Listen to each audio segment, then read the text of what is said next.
नमस्कार मित्रांनो, त्रिमूर्ती कलेक्शन मध्ये आपलं सहर्ष स्वागत आहे आणि गणेश चतुर्थीच्या आपणा सर्वांना हार्दिक हार्दिक शुभेच्छा। आज आपण लिनन कॉटन मध्ये कापड घेऊन आलेलो आहे। तुम्ही पाहू शकता, तुम्हाला त्याच्यामध्ये 10 ते 12 कलर मिळणार आहेत।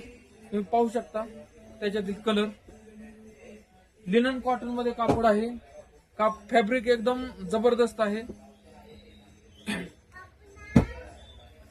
त्याच्यामध्ये आपल्याला 10 ते 12 कलर मिळणार आहेत। तुम्हाला कलर पाहायला मिळत आहेत, प्रत्येक कलर सोबर आहे, कलर सगळेच ऍक्टिव्ह आहेत। तुम्ही पाहू शकता आमचा पत्ता आहे Trimurti collection, main Peth, Namdev Bapu Daude Chowk, Bhigwan. Mobile number 9923 72 83 27।